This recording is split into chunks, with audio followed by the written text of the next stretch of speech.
The Weaver's Thread. Chapter 1.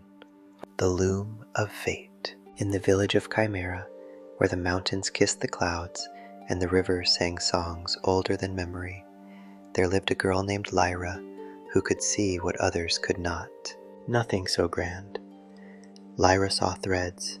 Invisible to everyone else, they connected all living things in gossamer strands of silver and gold, crimson and violet, woven through the air like a spider's web, stretching across the entire world.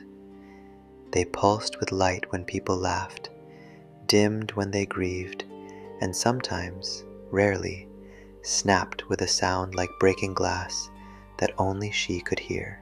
Her grandmother had told her once, before the old woman's thread had finally unraveled into stardust, that this was both blessing and curse. The weavers of old could see the threads too, She'd whispered, her weathered hand clutching Lyra's with surprising strength. They shaped destiny itself. But the gift died out centuries ago, child. You must hide what you can do, or the wrong eyes will find you. Lyra had tried. For 17 years, she'd pretended to be ordinary, working her family's small farm at the mountain's foot, dyeing wool in her mother's workshop, keeping her gaze carefully averted from the shimmering network that surrounded every person she met. She'd learned to navigate the world as if she were blind to its hidden architecture, feeling her way through conversations while trying not to flinch when someone's thread flared with anger or dimmed with sorrow. But hiding became impossible the day the threads started breaking. It began at dawn. Lyra was drawing water from the village well when she heard it, a crystalline snap that made her drop the bucket. An elderly merchant named Tom collapsed beside his cart, clutching his chest. His thread, which had been a sturdy bronze, simply ended, frayed into nothing. The light went out of his eyes before anyone could reach him. Hot gave out. The village healer pronounced, shaking her head sadly. He was old. These things happen. But Lyra had seen. The thread hadn't frayed naturally. It had been cut, severed by something sharp and deliberate, though she couldn't see what blade had done it. 3 more deaths followed in as many days. A young mother, a blacksmith in his prime, a child of only 6 summers. Each time, Lyra witnessed the same thing, the sudden, violent cutting of their life threads, invisible scissors snipping through the cosmic tapestry. The village descended into terrified confusion. No plague, no poison, no natural explanation, just sudden, inexplicable death. On the 4th night, Lyra couldn't sleep. She stood at her window, watching the threads that connected every home in Chimera pulse and shimmer in the darkness. And then she saw it, a shadow moving through the village that had no thread of its own. It was a void, a blank space in the tapestry of existence, and where it passed, it reached out with something like hands, testing threads, tugging at them experimentally, searching for something. Terror froze her in place. This was no natural phenomenon. This was something ancient and deliberate. A predator. The shadow paused outside the baker's house, where little Mira slept. Mira, who'd given Lyra a daisy chain just yesterday, her thread a bright, innocent pink. The shadow reached for the child's thread, those terrible knot hands closing around the shimmering strand. Lyra moved without thinking. She burst from her house, bare feet flying over cold earth, and screamed. Stop! The word echoed strangely, as if she'd shouted into a vast cavern. The shadow froze. Then, slowly, it turned toward her. Lyra had expected many things, but not a face. The shadow coalesced into the form of a woman, tall and gaunt, with eyes like empty wells and skin the color of old parchment. She wore robes that seemed to be made of darkness itself, and in her hands, her actual, terrible hands, she held a pair of silver scissors that gleamed with malevolent purpose. You can see me. the woman said, her voice like wind through a graveyard. How remarkable. How impossible. Leave her alone. Lyra managed, positioning herself between the Shadow Woman and Mira's house. Leave all of them alone. The woman tilted her head, studying Lyra with those empty eyes. You're one of them. A weaver. I thought your kind had died out. I don't know what you're talking about. Don't lie, girl. You see the threads. You see me. That makes you dangerous. The woman raised her scissors. Which means your thread must be cut before you become a problem. She moved with impossible speed, those scissors flashing toward Lyra's chest, toward the thread that connected her to existence itself. Lyra felt it, the cold touch of the blades against something vital and eternal within her. And then, instinctively, desperately, she reached out. Her hand closed around her own thread, that silver gold strand that she'd never dared to touch before. The moment her fingers made contact, the world exploded with light. The thread didn't just connect her to existence, it connected her to everything. Every person, every creature, every blade of grass and drop of water. She felt the vast network of life thrumming through her body, singing in her blood, burning in her bones. And she realized, with the sudden clarity that comes in moments of mortal terror, that she could do more than just see the threads. She could pull them. Lyra yanked at the threads connecting her to the earth beneath her feet, to the mountains behind the village, to the ancient stone of the well. They responded like puppet strings, and suddenly she was moving faster than should be possible, sliding backward as if the world itself was helping her dodge. The scissors snapped shut on empty air. The Shadow Woman's empty eyes widened. Impossible. You're untrained, unschooled. You shouldn't be able to. I don't care what I shouldn't be able to do. Lyra gasped, her hand still gripping her own thread, feeling power course through her like lightning. You're killing innocent people. Why? Innocent. The woman laughed, a sound like breaking bones. There's no such thing, child. I am Marana, the Unmaker, servant of the three who sit above. I cut the threads that have become tangled, that threaten the pattern. It is my sacred duty. You're murdering them. I am maintaining the balance. Marana's face hardened. Every thread must end eventually. Some end sooner than others. The tapestry must remain perfect, or reality itself begins to fray. That child. She pointed at Mira's house. That child's thread tangles with 17 others, creating a knot that will strangle them all. I would cut one thread to save many. You're lying. Am I?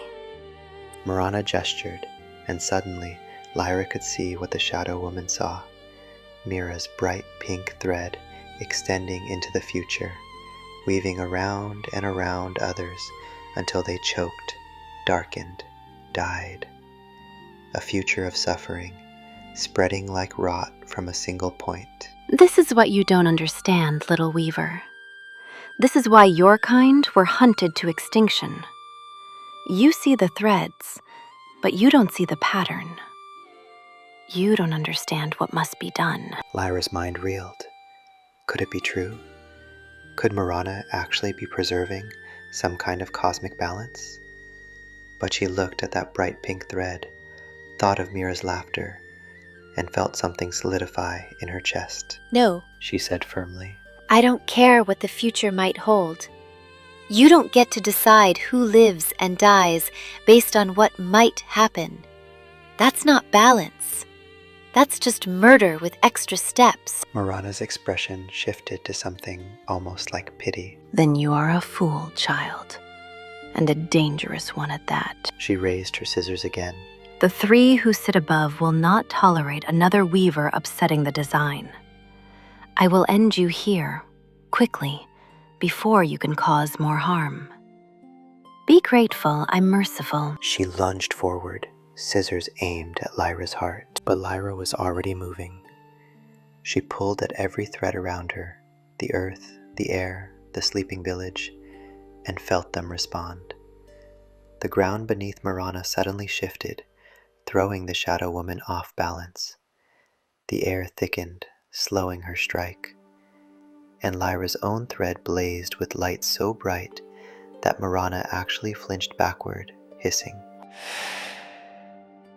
I won't let you kill anyone else, Lyra declared, and she meant it with every fiber of her being. Marana's face twisted with rage. You think your amateur fumbling can stop me? I have been cutting threads since before your ancestors learned to walk upright. I am eternal. I am necessary. I am... Enough! The voice came from everywhere and nowhere, resonating through the threads themselves. The world seemed to freeze. Marana's expression shifted from rage to fear, actual, genuine fear, and she dropped to one knee, head bowed. From the darkness beyond the village, a figure approached. No, 3 figures, walking in perfect synchronization, their forms shifting and blurring as if they couldn't quite decide on a single shape. They wore robes of starlight and shadow, and their faces were hidden behind masks of polished bone. The 3 who sit above, the gods of the tapestry. Marana! The center figure spoke, their voice somehow 3 voices, speaking in perfect harmony. You have exceeded your mandate. These deaths were not sanctioned. You chose threads at random, claiming tangling where there was none, attempting to draw out a weaver for your own purposes. Marana's head snapped up. My lords, I only sought to... We know what you sought. The figure on the left spoke now, their voice like ice. You have grown jealous of the weavers, resentful of their gifts. You hoped to eliminate this one before she could be trained, before she could challenge your authority. But she is a threat! Marana protested. The weavers nearly destroyed the tapestry last time. They thought they could rewrite destiny itself, remake the pattern according to their own desires. We barely stopped them. We cannot allow... That is not your decision to make. The third figure interrupted, their voice like thunder. The girl has proven herself. She protected innocence. She showed mercy even when she could have struck you down. She has the heart of a true weaver. The center figure turned their masked face toward Lyra, and even though she couldn't see their eyes, she felt the weight of their gaze. Lyra of Chimera, They said, and hearing her name spoken by gods made her knees weak. you have been awakened. Your gift is real, and it is needed. The tapestry is failing. Threads are breaking in ways even we cannot predict. Reality itself frays at the edges. We need a weaver to help restore the pattern, but a weaver who understands that power must be tempered with compassion, that seeing the threads is not enough. You must learn to truly understand them. I don't know how. Lyra stammered. I was never trained. My grandmother said all the weavers died out. Not all. The figure on the right said. One remains. The last true master of the art. He dwells in the Temple of Eternal Threads, at the peak of Mount Kairos, where the sky touches the tapestry itself. Find him, learn from him, and then return to us when you understand what must be done. But I can't just leave. Lyra protested. My family, my village. Your village will be protected. The center figure assured her. Marana will be bound from causing further harm here. But you must go, child. The tapestry calls to you. This is your destiny, whether you choose it or not. And if I refuse? The 3 figures were silent for a long moment. Then the center one spoke softly. Then the tapestry will continue to unravel. Threads will break. People will die, not just here, but everywhere. Reality itself will come undone at the seams. You are the only weaver alive who has the gift strong enough to see what is wrong and the heart pure enough to fix it without destroying what remains. No pressure. Lyra muttered, trying to make a joke to hide her terror. The figures actually seemed to smile behind their masks. You have courage, little weaver. That is good. You will need it. They gestured, and a path of silver light appeared, leading away from the village and up into the mountains. Follow the thread. It will take you to Mount Kairos. Your journey begins at dawn. And then, as suddenly as they had appeared, the three figures dissolved back into starlight and shadow, leaving Lyra standing alone in the village square, with a trembling Marana still kneeling nearby.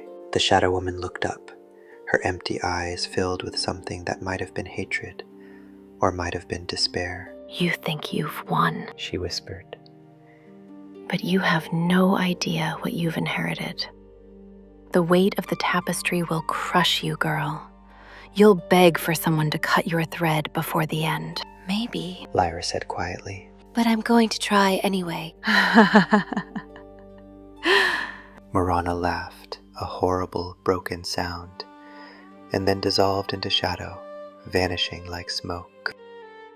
Lyra stood alone in the darkness, staring at the silver path that led away from everything she'd ever known. Above her, the threads of the entire village pulsed and shimmered, connecting every sleeping person in a web of light and life. Her village, her home, her responsibility now, whether she wanted it or not. She thought about refusing, about going back to bed and pretending this had all been a nightmare, but she couldn't unsee the threads, couldn't forget the feeling of pulling them, of touching the fundamental fabric of reality itself. And she couldn't forget Mira's thread, bright and innocent and alive, because Lyra had chosen to act. Dawn was still hours away, but Lyra turned toward her house to prepare. She would need supplies, warm clothes, and she would need to say goodbye to her mother, though how could she possibly explain where she was going or why? As she walked, she noticed something odd. Her own thread, the silver gold strand that connected her to existence, had changed. It was brighter now, thicker, and it extended far beyond the village, stretching up into the mountains like a road made of light, calling her forward, calling her home to a place she'd never been. Lyra took a deep breath, squared her shoulders, and took her first step toward destiny. End of Chapter 1.